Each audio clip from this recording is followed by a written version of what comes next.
السلام علیکم۔ مفکر پاکستان ڈاکٹر محمد علامہ اقبال کا نام تحریک آزادی کی رہنماؤں میں ہمیشہ سنہری حروف سے لکھا جائے گا۔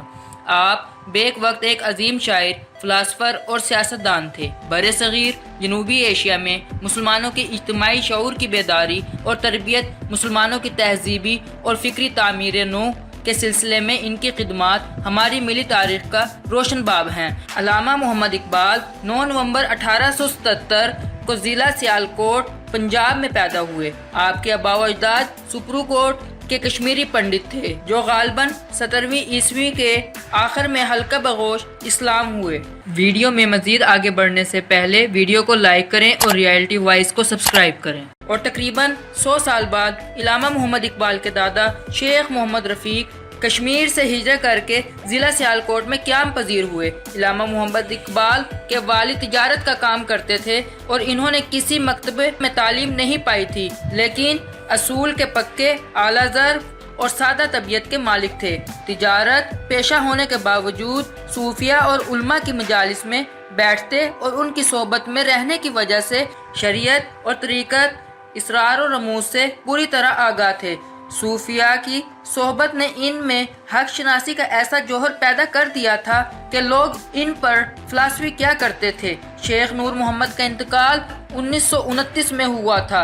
علامہ اقبال کی والدہ کا نام امام بی بی تھا، جنہوں نے صرف نازہ قرآن پاک پڑھا تھا، اور اگرچہ وہ ناخواندہ تھی لیکن بڑی سمجھدار، معاملہ فہم اور متقی خاتون تھی۔ علامہ اقبال کی ابتدائی تعلیم گھر اور مکتب میں ہوئی اور پھر اسکاٹ مشن اسکول میں داخل ہوئے۔ علامہ اقبال بہت خوش قسمت تھے کہ ان کو مولوی سید میر حسن جیسے استاد نصیب ہوئے جو نہ صرف درس و تدریس میں اعلیٰ درجے کی مہارت رکھتے تھے بلکہ فارسی اور عربی کے مایہ ناز عالم تھے۔ مولوی میر حسن کی شاگردی میں علامہ اقبال نے عربی اور فارسی زبان پر پورا عبور حاصل کر لیا۔ انہوں نے اردو، فارسی، شاعری اور فنی باریکیوں کو بھی مولوی میر حسن سے سمجھا۔ مولوی میر حسن کے مشورے پر ہی آپ کو اسکاٹ مشن اسکول میں داخل کروایا گیا، جہاں مولوی میر حسن خود بھی عربی اور فارسی کی تدریس کے فرائض سر انجام دیتے تھے۔ آپ نے اس اسکول سے 1893 میں میٹرک اور 1895 میں ایف اے کا امتحان پاس کیا۔ اسکاٹ مشن کالج کے زمانے طالب علم میں ہی علامہ اقبال نے مشاعروں میں حصہ لینا شروع کر دیا تھا۔ انہوں نے ابتدا میں اپنا کالم مرزا ارشاد گوہر گاندھی کو دکھایا اور اپنی نظمیں اور غزلیں مشہور شاعر مرزا داغ دہلوی کو بطور اصلاح ارسال کی۔ چند نظمیں اور غزلوں کی اصلاح کے بعد داغ دہلوی نے یہ لکھ دیا کہ آپ کو مزید اصلاح کی ضرورت نہیں ہے۔ 1895 میں علامہ اقبال نے مزید تعلیم کے حصول کے لیے گورنمنٹ کالج لاہور میں داخلہ لیا اور 1897 میں بی اے اور 1899 میں ایم اے فلسفہ کی ڈگری حاصل کی۔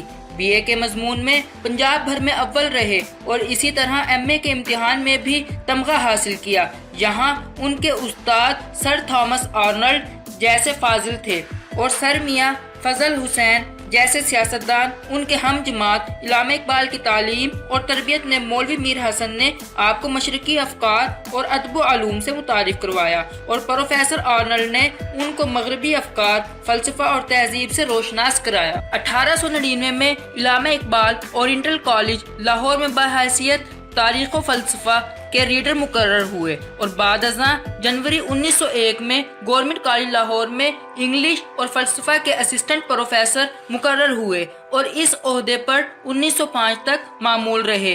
اسی زمانہ میں آپ کی پہلی اردو کتاب علم الاقتصاد شائع ہوئی۔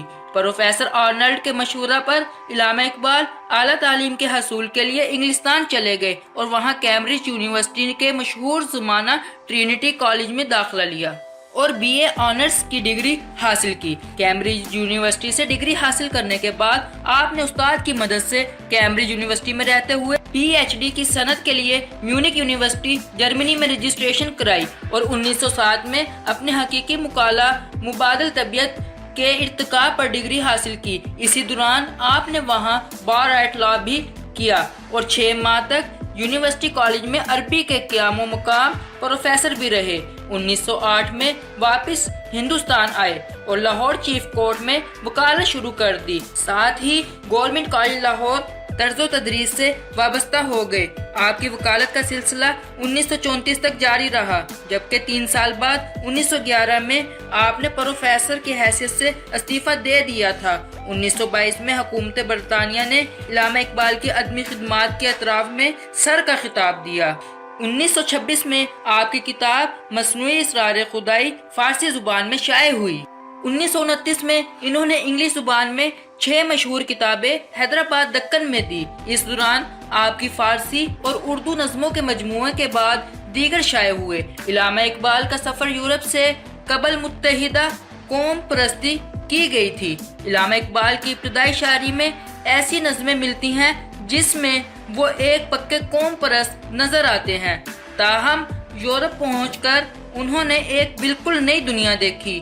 یورپ کا علمی انداز فکر، طرز حیات جن کی بدولت انسان کی خدمات کا کام لیا جاتا تھا، بہت پسند آئے، لیکن دوسری طرف اس کی قربانیاں دیکھ کر اس سے بڑی بیزاری پیدا ہوئی۔ ان مشاہدات اور تجربات نے علامہ اقبال کے خیالات اور غور و فکر کے انداز کو بالکل بدل دیا۔ ان کے خیالات پر قرآن مجید اور مغربی فلسفے کا زبردست اثر پڑا۔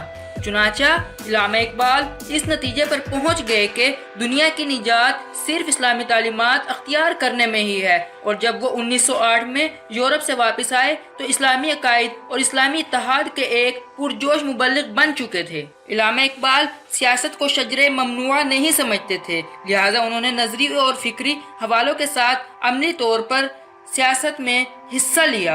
علامہ اقبال کی مسلم لیگ سے وابستگی ان کے قیام لندن سے شروع ہوئی۔ 1908 میں وطن واپسی سے چند ماہ قبل وہ مسلم لیگ کی لندن شاخ کی مجلس عامہ کے رکن ہیں۔ مسلم لیگ کی لندن شاخ بنگال کے سید امیر علی نے قائم کی تھی، اور اس کا مقصد بڑے صغیر کے مسلمانوں کے لیے جداگانہ انتخاب کے اصولوں کو تسلیم کرانے کے لیے اور برطانوی رائے عامہ کو ہموار کرنے اور پارلیمنٹ کے اراکین کو قائل کرنے کے لیے تھا۔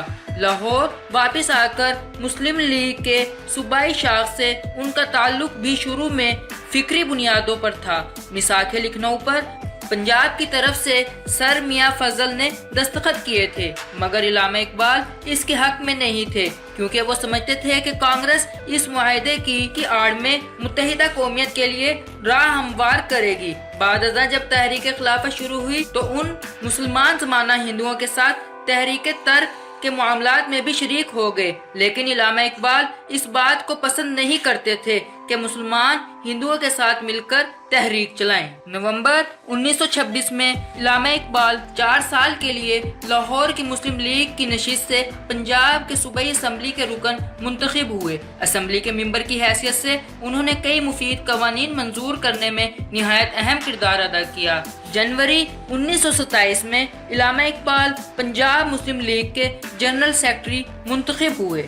مارچ 1927 میں سر شافی نے دہلی تجاویز میں جداگانہ انتخاب سے دستبرداری کی شک سے اختلاف کرتے ہوئے احتجاجاً مسلم لیگ میں ایک علیحدہ گروپ شافی لیگ کے نام سے تجویز کیا۔ علامہ اقبال نے سر شافی کا مکمل ساتھ دیا اور اس گروپ کے جنرل سیکرٹری منتخب ہوئے۔ اس طرح ہندوستان میں نئی دستوری اصلاحات کی سفارشات مرتب کرنے کے لیے جب سائمن کمیشن فروری 1928 میں ہندوستان آئے تو کانگریس قائدین نے کمیشن کا بائیکاٹ کیا، جبکہ سر شافی اور علامہ اقبال نے سائمن کمیشن کا خیر مقدم کیا۔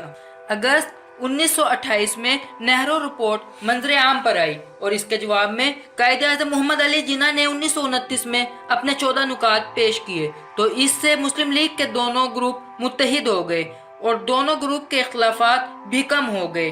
ہندوستان کے سیاسی اور دستوری مسائل پر غور کرنے کے لیے 1930 سے 1932 تک لندن میں گول میز کانفرنس کے 3 اجلاس منعقد ہوئے، جس میں برِ صغیر پاک و ہند کے سیاسی رہنماؤں نے شرکت کی۔ علامہ اقبال اس کے دوسرے اور تیسرے اجلاس میں شریک ہوئے اور اس میں مسلمانوں کے حقوق کی بھرپور وکالت کی اور ہندوستان کے مطالبات کو بہتر انداز میں پیش کیا۔ انہوں نے صوبے کے اختیارات میں اضافہ اور مرکز کے اختیارات میں کمی کا بھی مطالبہ کیا۔ گول میز کانفرنس سے واپسی پر آپ نے اسپین، ترکی اور فلسطین بھی گئے۔ 1933 میں علامہ اقبال سید سلمان ندوی اور سر ریاض مسعود کے ساتھ نادر شاہ کی دعوت پر افغانستان کے جشن استقلال میں شریک ہوئے۔ اور شاہ کی فرمائش پر سید سلمان ندوی اور سر ریاض مسعود کی مدد سے افغانستان کی تعلیمی اسکیم مرتب کی۔ 1929 سے 1934 تک کے عرصے میں علامہ اقبال آل پارٹی کانفرنس کے ساتھ وابستہ رہے۔ یہ کانفرنس نہرو رپورٹ کے جواب میں ہندوستان کے آئندہ دستور میں مسلمانوں کے مطالبات کو منظور کروانے کے لیے قائم کی گئی۔ مارچ 1932 کو آپ کانفرنس کا صدر بھی مقرر ہوئے۔ آل انڈیا مسلم لیگ کی تنظیموں کے بعد علامہ اقبال کو پنجاب کا صدر منتخب کیا گیا۔ انہوں نے مسلم لیگ کو فعال جماعت بنانے کے لیے قائد اعظم کا بھرپور ساتھ دیا۔ 1937 کے صوبائی انتخابات میں ناکامی کے باوجود آپ نے ہمت نہیں ہاری اور مسلم لیگ کے لیے کام کرتے رہے۔ اکتوبر 1937 میں لکھنؤ کے مقام پر سکندر جناح ایکٹ عمل میں آیا تو علامہ اقبال نے اطمینان کا سانس لیا۔ مسلم لیگ کے وجود کو ختم کر دینا چاہتے ہیں، چنانچہ آپ نے ایسی صورتحال سے قائد اعظم کو فوراً آگاہ کیا۔ علامہ محمد اقبال کی شاعری کے مجموعہ میں بانگ درا، بال جبریل اور ضرب کلیم اردو زبان میں ہیں، جبکہ فارسی میں اسرار خدائی، رموز بے خدائی، پیام مشرق اور زبور اعظم جاوید نامہ شامل ہیں۔